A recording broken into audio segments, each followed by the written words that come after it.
All right. Welcome, everyone. Welcome. We have a slide up. If everybody can join the chat with their full name and institution, that'll just help us with the recording and during questions so we know where everybody is from today.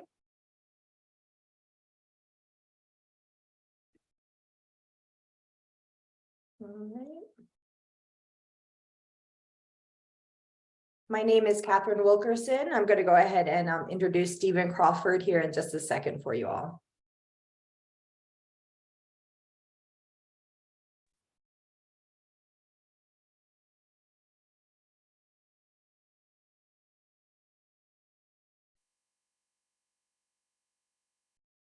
All right. All right. So we do have a good audience, and with the interest of time, we'll go ahead and get started. So I have the pleasure of introducing Stephen. Stephen Crawford is the District Director for the Maricopa Center for Learning and Innovation at Maricopa County Community College District. His interests include the use of educational technologies, uses of multimedia, and emerging technologies such as virtual reality and artificial intelligence. He is also interested in approaches to course design to effectively leverage blended, high flex, and synchronous online learning environments. In addition, Stephen serves as a Quality Matters research colleague and a member of the Quality Matters Academic Advisory Committee. With that, welcome, Stephen. Take it from here. Thank you so much. All right, I'm going to share my screen now. Get this going.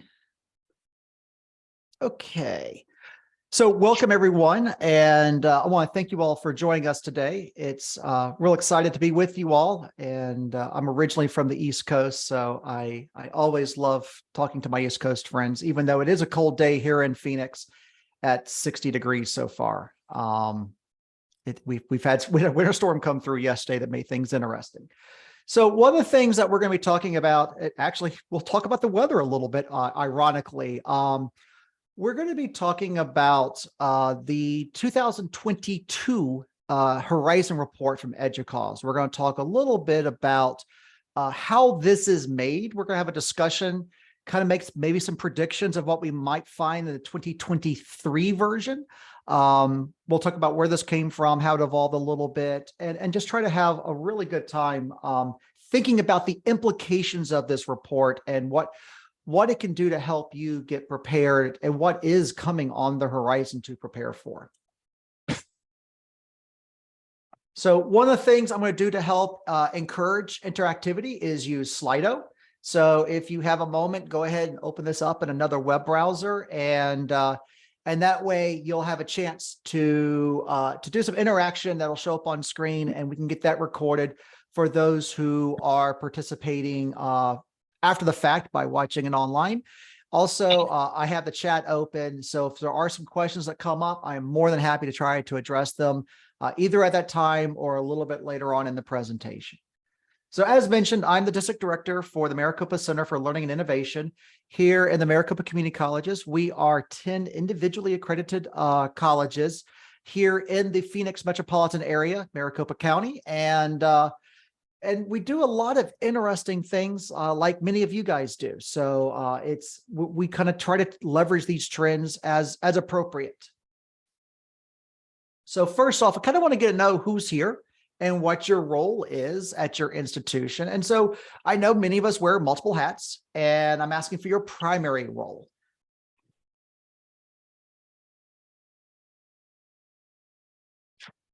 And if you're an other, drop it into the chat if you could, please.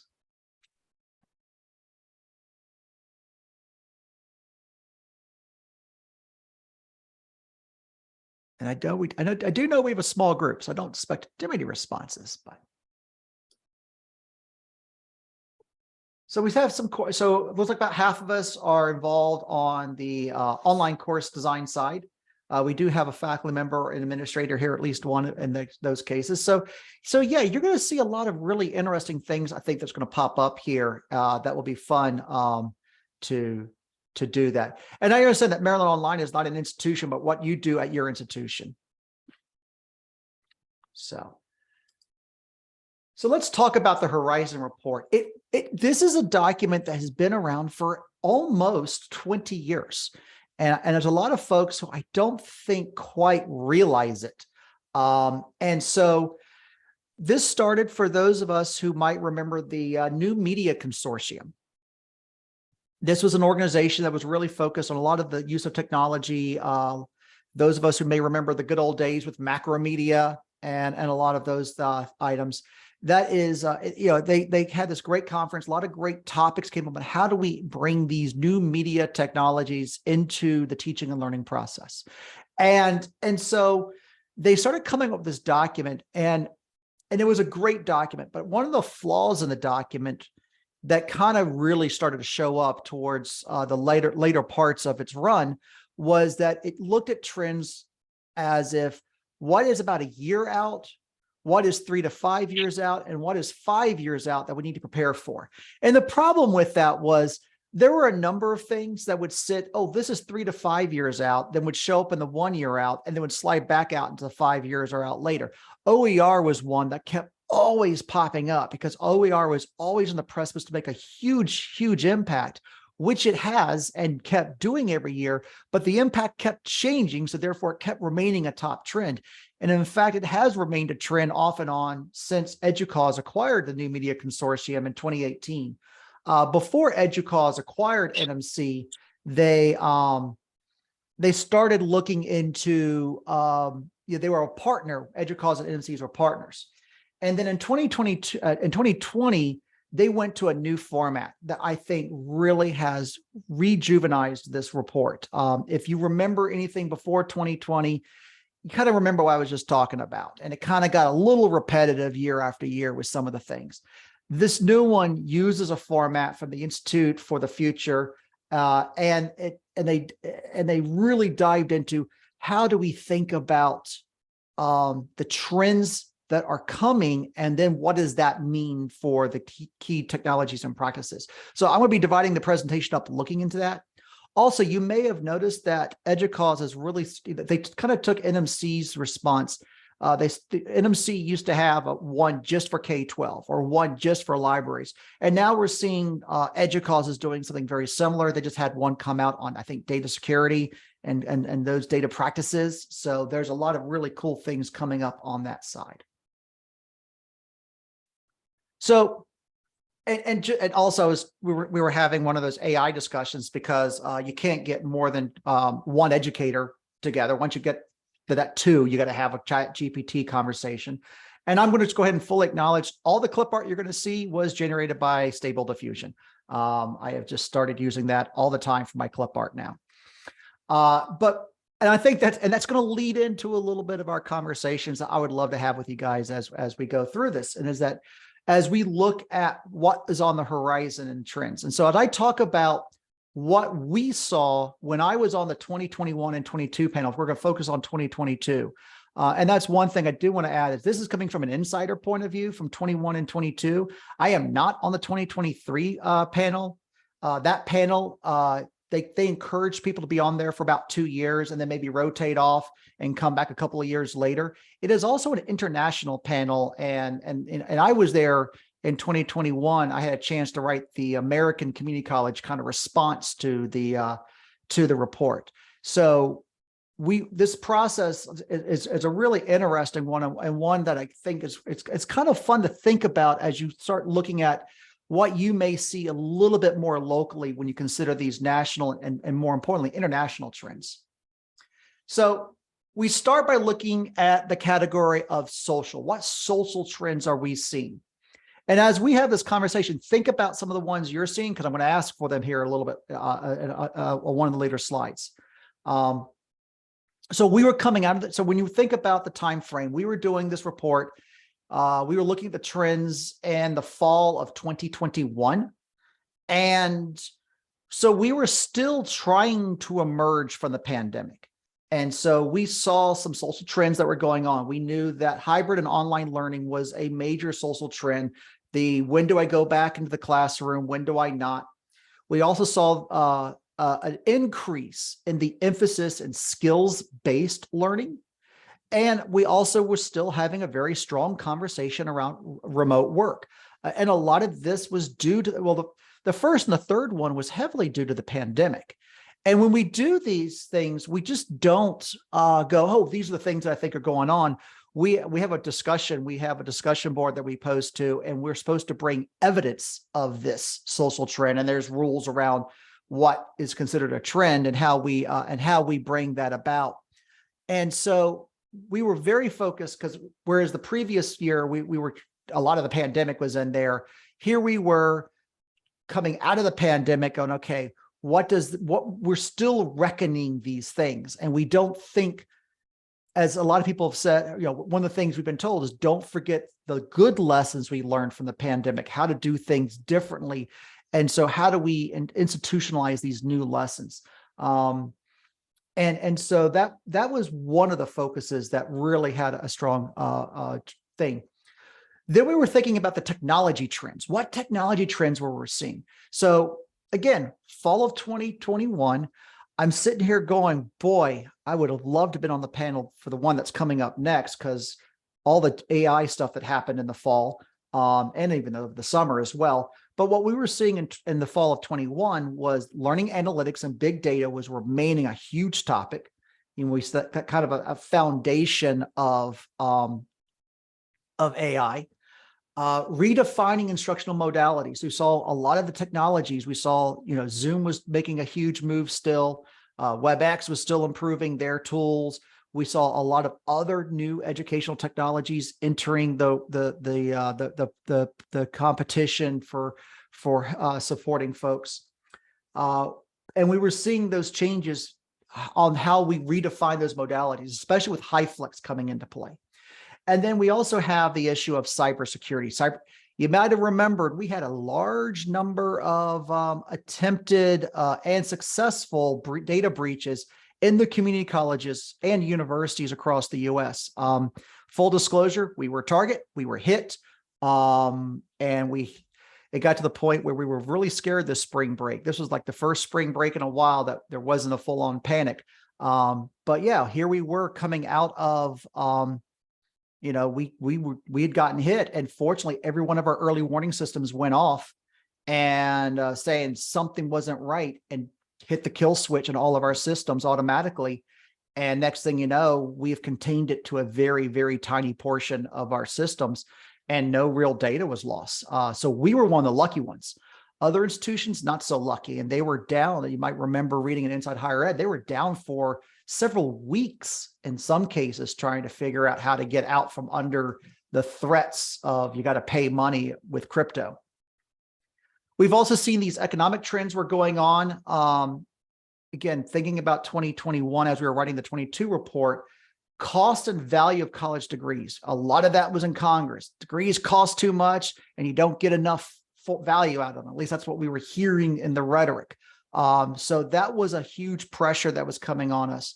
The digital economy was also another major piece that we were talking about. And then, of course, financial deficits. I mean, but not just on the student side, but also on the institutional side. We were seeing a lot of institutions, trying to figure out what was going to come next.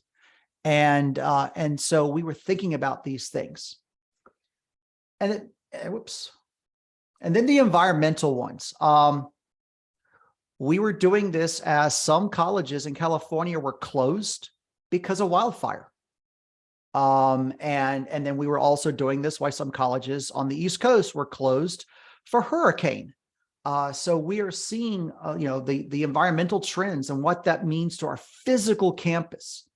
What is, and that was a real big issue, is what does this mean for people like me who are here in the desert? If it starts to get to 100, usually we don't see 100-degree temperatures until early April. But what happens if those start to creep in March?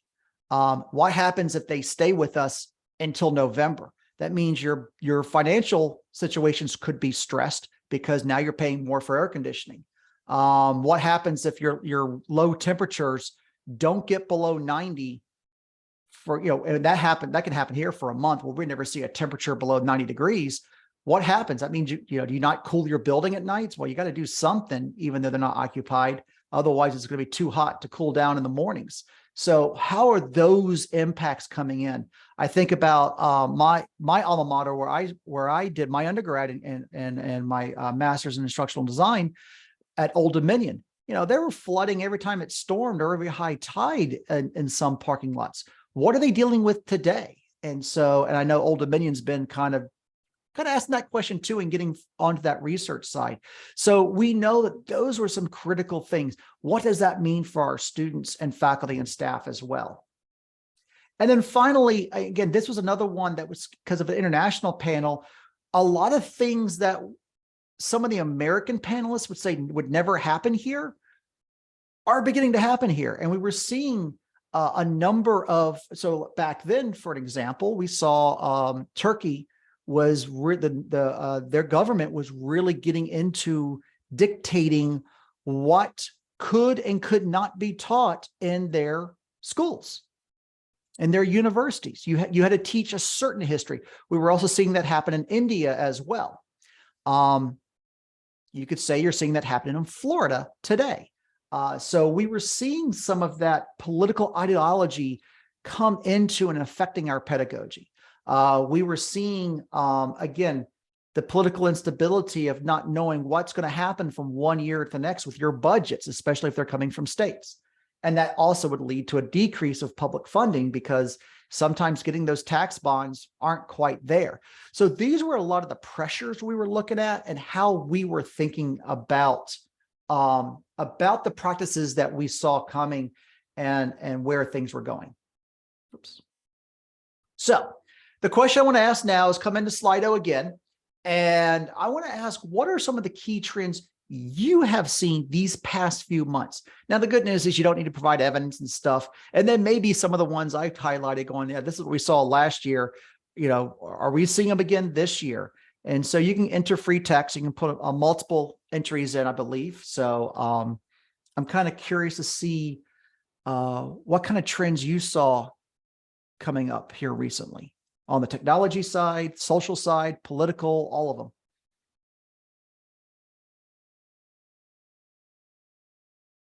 And I'll give someone the easy one, ChatGPT. The online proctoring needs.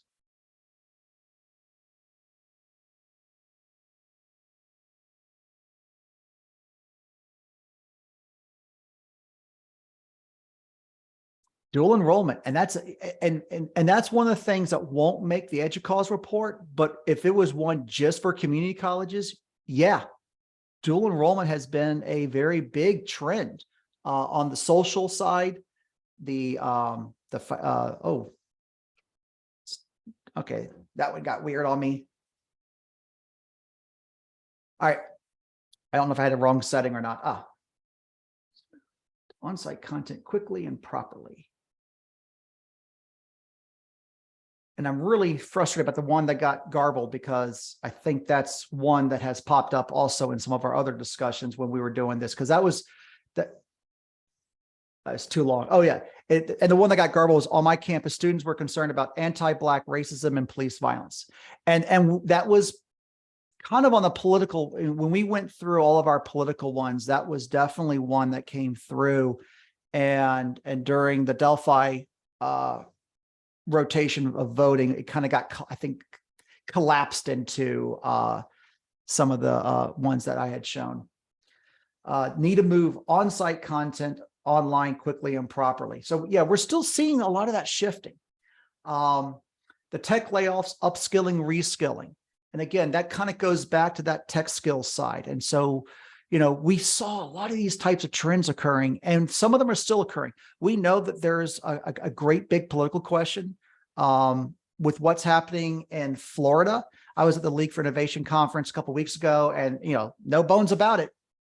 I mean, everybody's like, it's the elephant in the room, realizing that's changing things. And one of them, we had the SACS, the woman in charge of SACS, I can't remember her title right now, her name, but she was talking with that new state law they're trying to put through that says you have to change accreditors every 10 years. What that means is you will have 2 accreditors your entire time.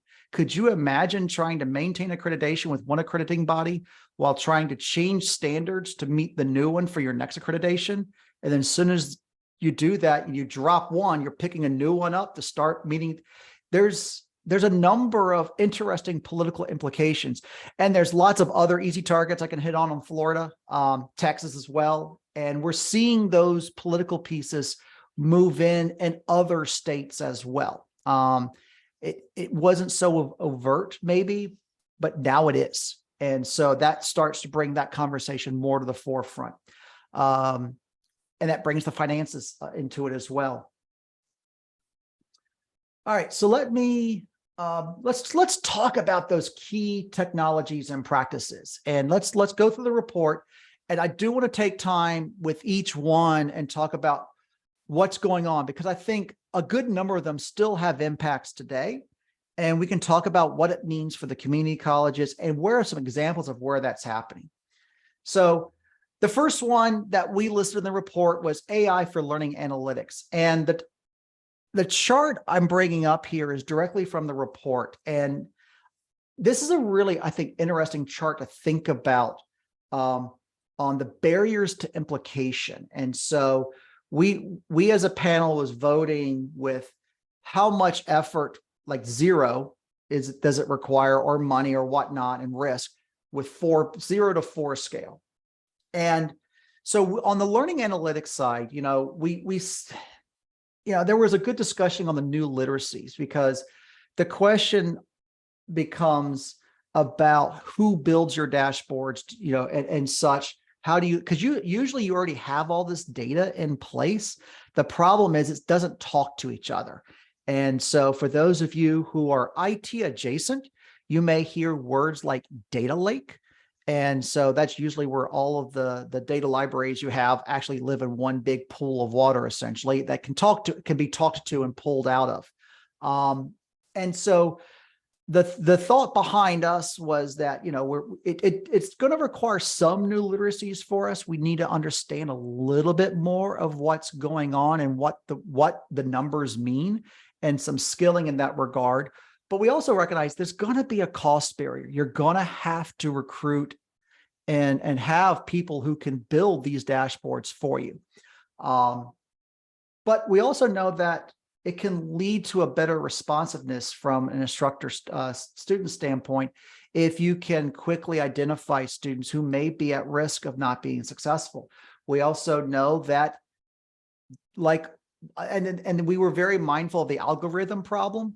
And that is, if we don't know how the algorithm was trained to recognize things, it could identify the wrong, students inappropriately. And I think a great example of this is some of the court sentencing data algorithms that are out there, where you could have 2 people commit the exact same crime, go to the exact same judge, and get 2 different sentences.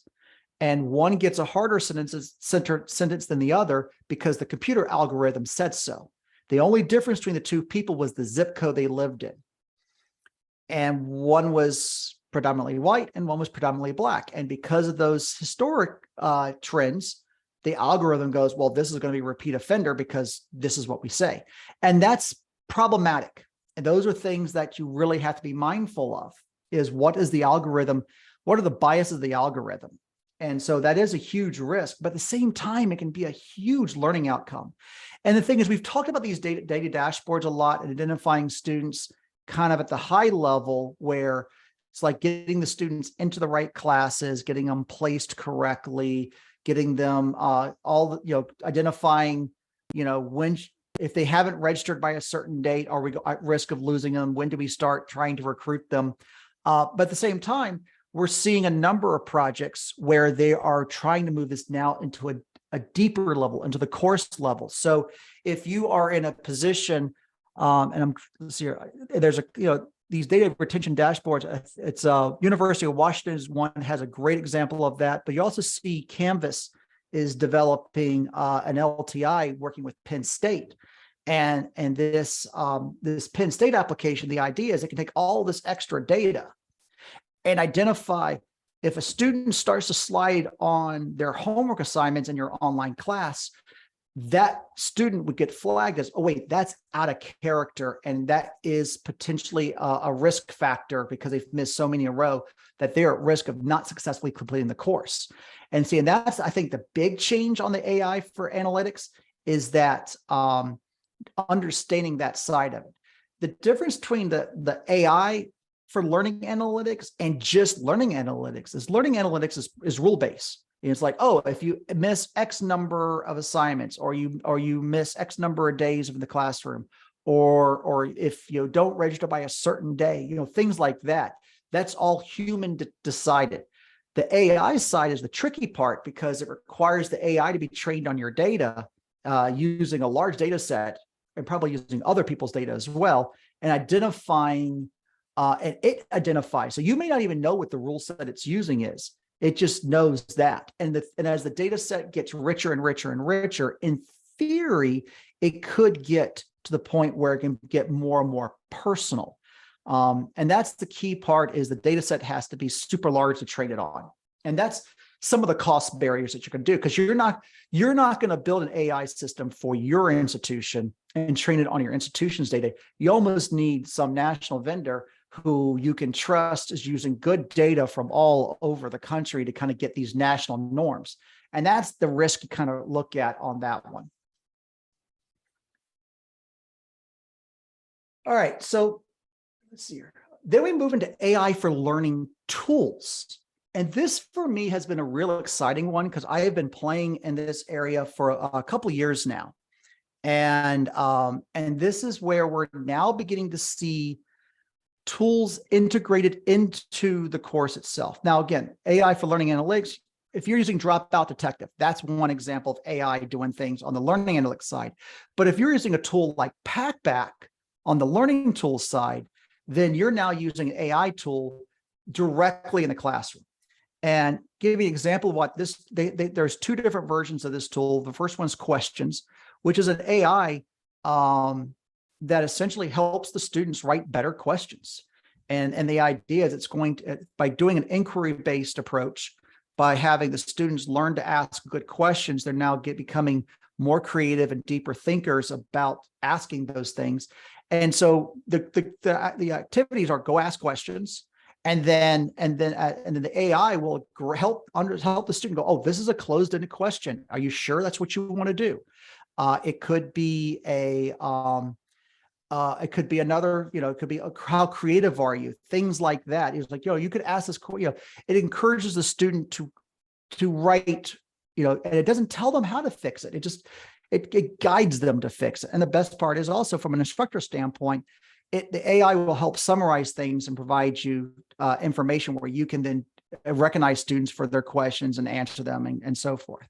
The other one is Deep Dive, which they just released and is really interesting from the point of view of it's an AI that is designed to help students write better mechanically. And it will do some grading in the student. It's not the gotcha like Turnitin can be. It's the, oh, you're not using a high quality source. Oh, you're not citing this correctly. So it's helping the student write better before they submit. And then that way the faculty member can then use that information on the mechanics and then focus on the content.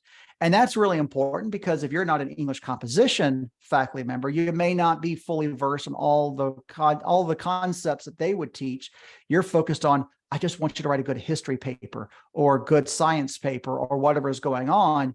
And this way the student can now get their thoughts out clearly to you, and you can give them the credit they deserve for the content knowledge they have been able to communicate, as opposed to downgrading them for not being able to communicate well enough. And of course, and that's one example. We're seeing a couple others out there, especially, again, the writing coaches is one of the big ones. We are seeing different extended reality type programs that are a little bit more expensive, because that's been a lot of the mindset of how do we have scenarios that are reactive to students and to what's going on. And so a lot of it ends up being kind of VR based stuff, but we are now seeing more of that practical, this is how you actually do something in a practical standpoint. And so that's a really interesting piece. Again, We don't see this requiring too many new skills to be required, new literacies, but we recognize it can be expensive. I think the cost has come down because we're now seeing tools like PackBack become more mainstream, and they're not all expensive AI-based tools. Not AI, sorry, VR-based tools. That's because that's where a lot of the panelists were focusing on back at that point. We also know that it can increase that responsiveness. I love the idea of the fact that it can help a student at 10 p.m. at night when that paper's due at 11:59 p.m., help them clear up basic grammar or citation mistakes. But we also know there's some risks with that. One of the questions at the league, I was there when somebody was questioning the co-founder of PackBack about how is your AI trained? And the answer was it's not a deep learning AI, which means it's not trying to tell the student what is right. It's really trying to, it's like, no, this is kind of like Grammarly on, and if you've used Grammarly, on major steroids and just far superior to Grammarly.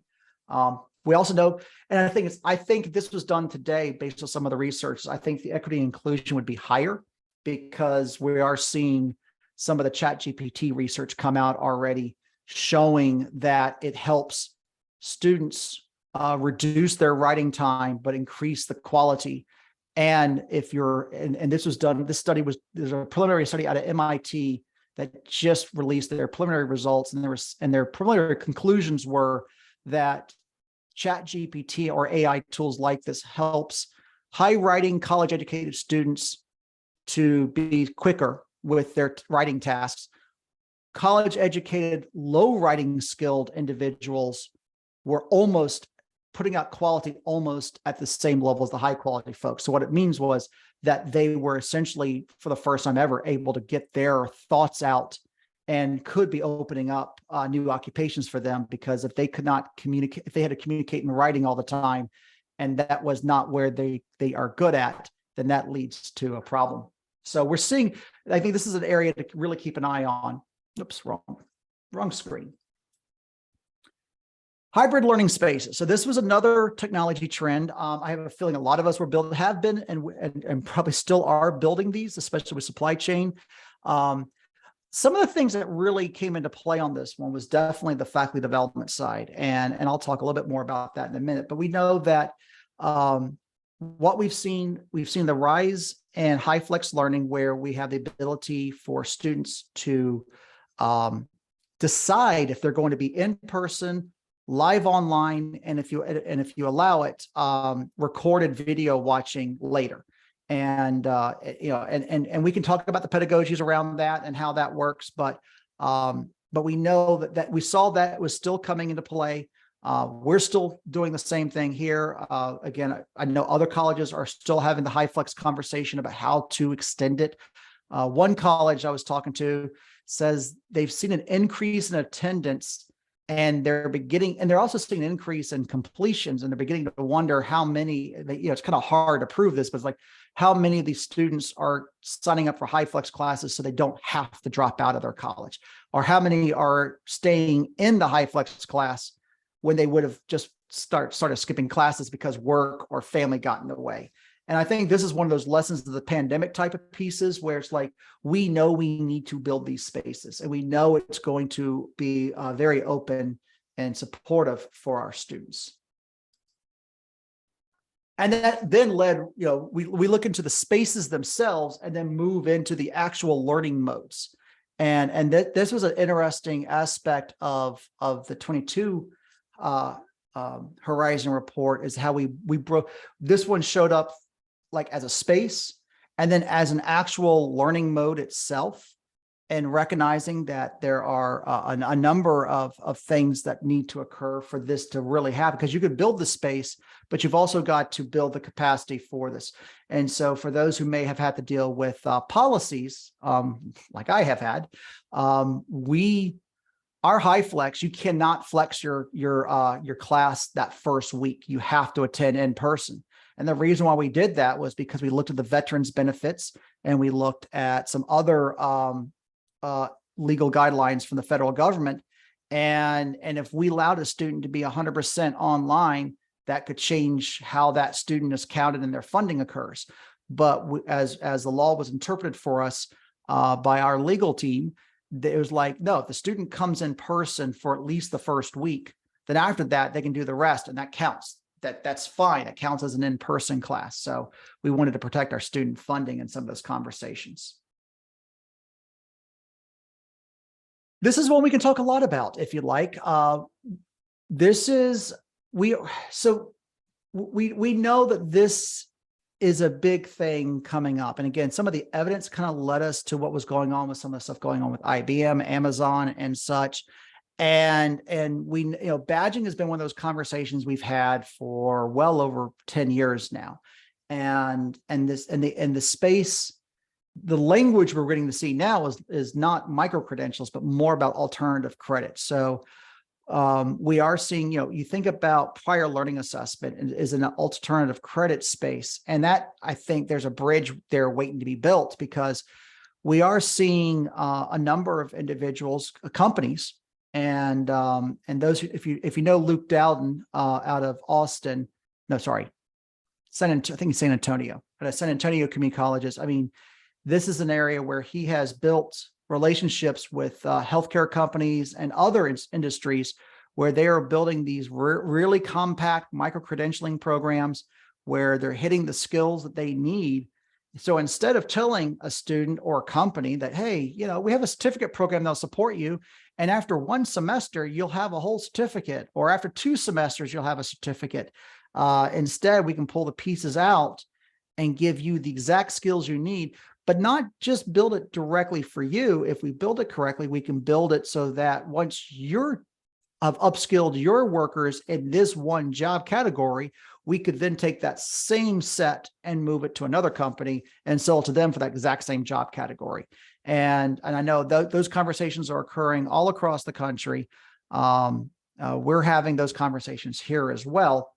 And what we're seeing, like I think it was at SUNY, we're seeing that their programs are successful enough that then the student comes back after earning these micro credentials, and they have a conversation and get prior learning assessment applied so that what they learn might be applicable to courses for an associate's degree, because once they started getting some of these skills, they could then move on and then go, hey, you know what? I can do this class thing. But sometimes they need us to hit that first goal first of, I need to move up in my job or move into a job. One of the things I was reading recently is that hospitals don't hire custodians anymore without massive amounts of training. Think about a hospital and you're a custodian.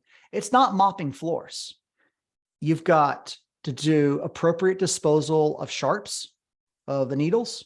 You've got to do appropriate cleanup and disinfecting of blood and other bodily fluids. You got all the chemicals involved in doing that work.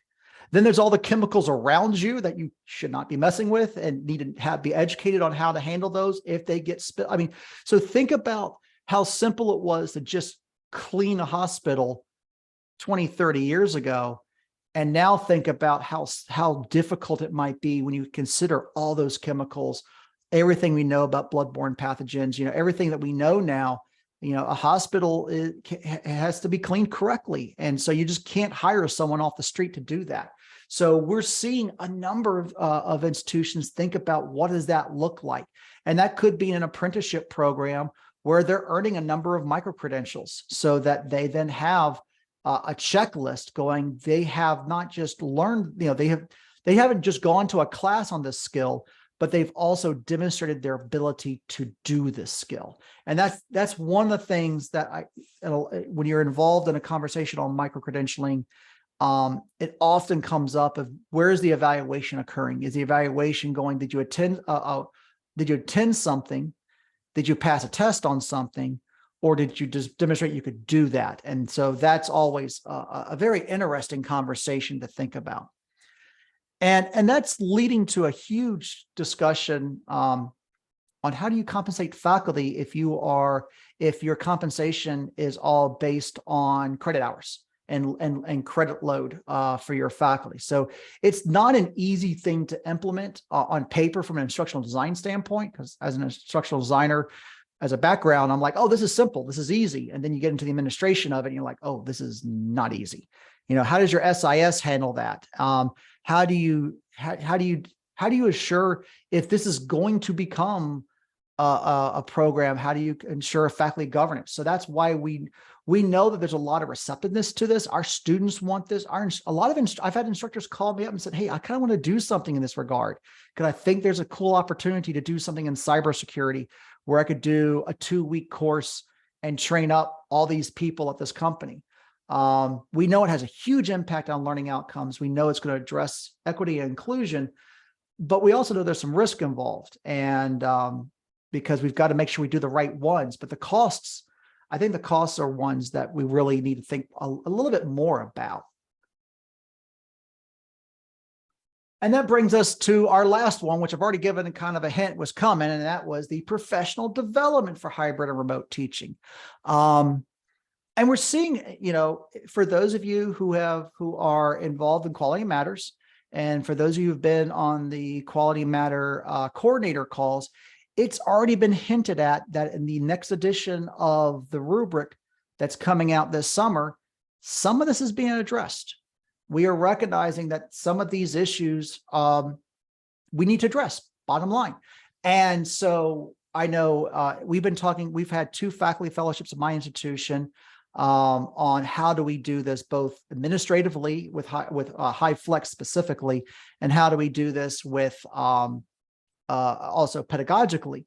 One idea that I got from a college recently was amazing, was like hire a student to be essentially a TA, an instructional assistant for the faculty member, and let that student run the technology. And hire a student who did well enough in that class in the previous semester, so they could at least answer the basic questions on behalf of the faculty if they can in the chat, or have the students, but bottom line is having someone in that room. So there are different things that we need to think about. What does that look like? When we think about remote teaching, again, I don't like the phrase, the remote teaching part, because remote teaching for me is that emergency thing that we did in March of 2020. When we got to the fall of 21, we should have been a little bit more purposeful and practiced at it, and more importantly, intentional, and moved towards a synchronized online teaching model. And the same thing applies with hybrid. Is when we think about hybrid classes, a lot of folks kind of moved into that for a variety of reasons. It's great for the students. If you could have all your classes on Monday and Tuesday, especially if your work schedule and your boss won't give you every morning off or every afternoon off. That way, if you have to work on Wednesday, Thursday, Friday, then at least you can do online for the rest of that. But our faculty have to be appropriately prepared for that. And so that's why you kind of see the hybrid, high flex, remote stuff all show up in 3 different places. Both the spaces at the college have to be prepared correctly. They have to be scheduled correctly so that the people who are teaching in those modalities have first access. We have to have the professional development so you kind of know what you're doing and are prepared to do it intentionally and make it a good experience for both yourself and your students. And then, of course, the actual modality itself. And so those were a lot of the things that popped up. So I just threw a lot of stuff at you. And the question I now have that I would like to kind of get some feedback, and again, first person to type Chat GPT, go ahead, or AI in the classroom. But what are some of the key technologies and practices that you're beginning to see emerge, or what you think are happening? And maybe they're happening at your institutions right now.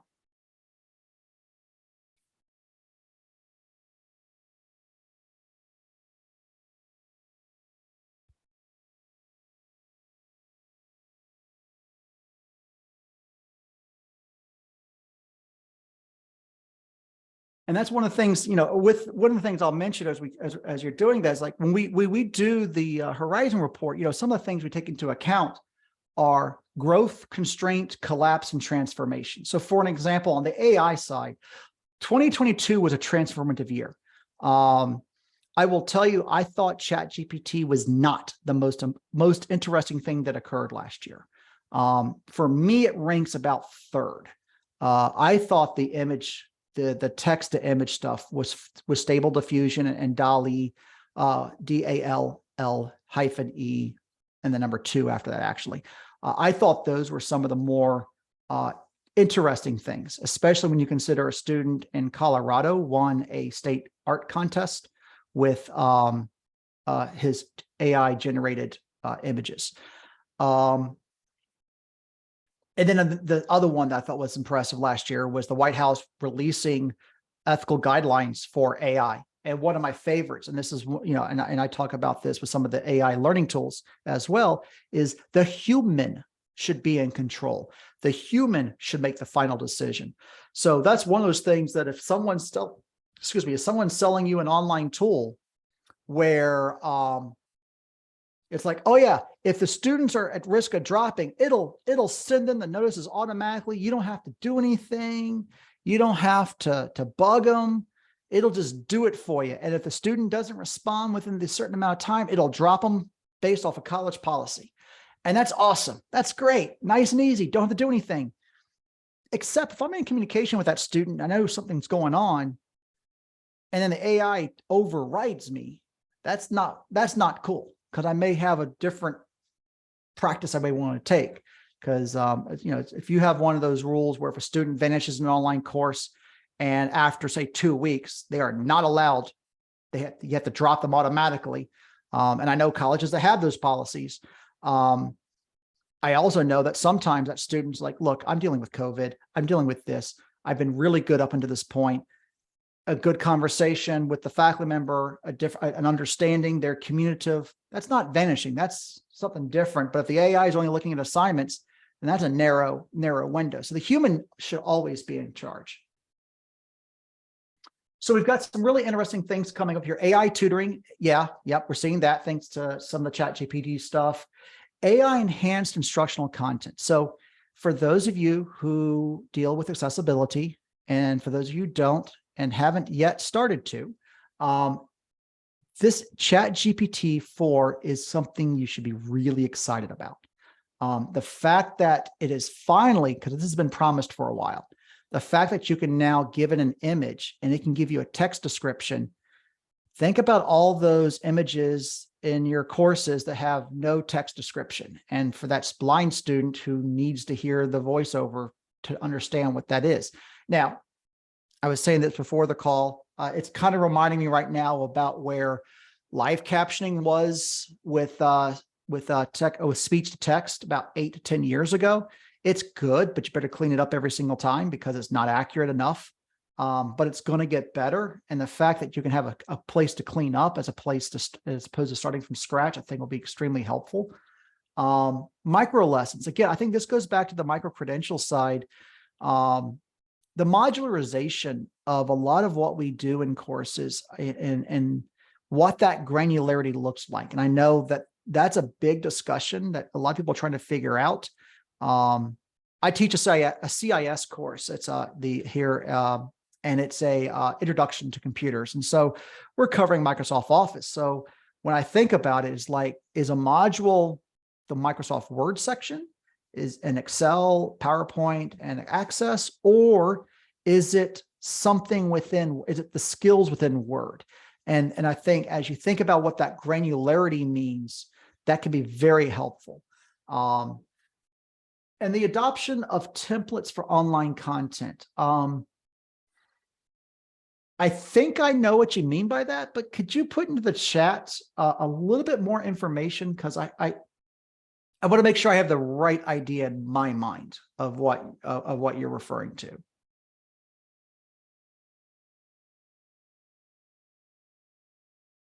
But yeah, so last year, as I was saying, as you're doing that, I'll say, so last year we saw some transformation things coming. We also recognized that there were, like with AI, we knew there were some constraints in 2022 when we wrote this report. We knew there were constraints, and we didn't know, because that requires a crystal ball. That wasn't what our job was. We weren't there to guess, oh, this is the year it's going to be transformative. And we knew that, and now that we've had the transformation, now we know there's going to be some steady growth for a while. It's like OER is one that is just constant steady growth because it's moving into open pedagogy, open assignments. a lot of great work going in that area. It's definitely becoming a very important topic with equity, because if you as a faculty member can do just one thing in your textbook, because it's an open textbook, and that is literally drop every image in that textbook and replace it with a localized image. So the students, instead of seeing some remote people who look nothing like them in some remote place, they don't, it's like that, for example, it makes no sense for me to have a textbook on, say, sales, to pick something semi-harmless, with all of the snow and New England type stuff, and a bunch of people who look literally like they're from New England. Being here in Phoenix, if it looks like the desert and it has a high Hispanic content of images, not saying 100%, but we're seeing different, it looks like our students. That when you can customize your textbook to look like your students, when you as a faculty member can add in and modify and add in data that is from your local area, as opposed to just generic national data, that's important. And that's one of the reasons why you always see the OER on the growth side. For me, VR is one, when we talk about constraints, I love VR, and I think VR is big and it's coming. But the problem with VR is the number one constraint I see is not the cost of the equipment, but the cost of the creation of the content. Right now, you have to spend thousands and thousands and thousands of dollars, probably tens of thousands, to get content created. And boy, once it's out of date, you got to spend the money again to get it updated. Until there are tools like we have with so many other areas where you can go and edit your own content or even create your own content. Because right now, the only VR you can easily create is with a VR camera and recording audio and get a 360. But if you do anything beyond that, I mean, you can do work in Premiere and edit the video and put labels. You can do that. But the problem is, if that room changes, you got to reshoot the entire video. It's not, when we can create VR tools like we create voiceover slide presentations in Camtasia, that's when we know you've gotten there. And so that's one of the, as what I look at the constraints, that's a thing I really have to work out. Yeah, the regionalizing of the textbooks and handouts is critical. And I'm seeing coming through here, reducing the cognitive load on students having to reorient to each course. So yeah, okay, so you were going in that direction. So that's one of the things that we've seen a lot of institutions adopt over the last 15 years as they've been scaling their online up. And that is, and again, that's one of those things where hopefully you have a very good and strong faculty governance process where the curriculum committee is going, these are the things we want to have in this template. And these are the things that our students need to have access to, and that our faculty will agree not to change. As a friend of mine would say, recognizing the fact that you're in a classroom and you can put whatever curtains up you want, but you really can't paint you can't change the curtain. You could open and close the curtains, but you can't paint the walls. You can't decide you want the doors somewhere else, but you can do whatever, but you can move the furniture around wherever you want within the room. And I think for me, as someone who's done some of these templates over the years, that was always the thing I always wanted to make sure of, is that whatever template we built ensured the faculty had the room to be them and shine through in the course content and how they deliver it in that section. But at the same time, it's like, I need to keep the link to the library in the exact same spot. I need to keep the link to counseling and student services and the tutoring center in the same spot in every course, so that when the students started, they knew exactly where to go. And that's a balance. And it's a balance that should be an open conversation and revisited. I think, like a lot of things, we get very comfortable and going, this is it. This is how it works. And then hopefully we revisit it a couple of years later. If you have one of those templates, I would strongly recommend starting a revisiting process, say August or September. Don't start before then. Wait for the new QM rubric to come out and see what guidance it might inspire. Any other items before we wrap up? Any other trends or questions you have about some of the technologies that we've talked about, or I have talked about briefly, I should say? And some of you guys have hit on in the chat, of course.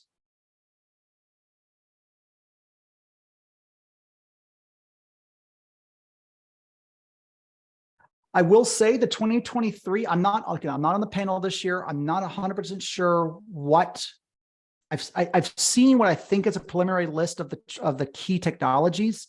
I don't know how they got to those, but I've seen the list because they do a call for practice, and they've asked for some of those to come in. And so I suspect the 2023 edition should be coming out sometime, I'm going to guess, between the end of April and the beginning of June. And the reason why I say June is it's often timed with the ELI conference that EDUCAUSE puts on. And this year it's in June. It used to be a little earlier. I can't imagine them going that late. So I wouldn't be surprised if they do offer the new edition comes out late next month. Wouldn't surprise me sometime in May. So and this is one of those things that as soon as I see it come out, the first thing I do is download it and I put a block on my calendar and I read it from cover to cover because there's a lot of great insights in here, and there are essays in there to kind of explain, hey, this is how we got here, and you have like the 2022 version, you had an Australian higher education implication, Canadian, Mexican as well, Saudi Arabia, as well as U.S. community colleges, U.S. research institutions. And then there was a corporate perspective. So it's really interesting to hear these members of the panel talk about their sectors of education and what they think this report will mean for them.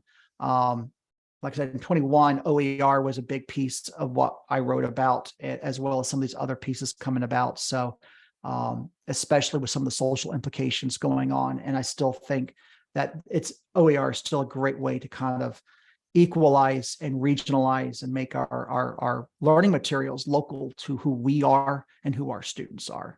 But that wasn't part of 22. And I think you're going to see AI again have a very large impact because we saw the trends, they were coming. And so yeah. Yeah, if you want an AI hot take, I'll give you one real quick. I see down the road, Microsoft Word will have a search box where you will type into it and it'll drop a block of text into your Word document that you're already working on, wherever your cursor happened to be, and you'll have a choice to either try again or accept and revise. And so it's going to become part of what we're doing on that side. And as a friend of mine says, basically ChatGPT is a supercharged autocorrect. It doesn't always get it right. So yeah, we're going to have, I think one of the literacy skills that I see the implications of using AI tools to assist our students to be better writers. I see that as a positive. I also think that the next one is to think about how this helps our students, communicate. All right, if there's no further questions, I'm going to go ahead and stop sharing and let you take over from here. Yep, I just thank you so much for that, Stephen. And I'm just sharing our final slide for those who are either watching the video or joining after. Just let us know who we are again and what you had just joined. I so appreciate it. I guess any other questions, everybody can and has our contact info. With that, I'll let everybody have their day back, and thank you so much again.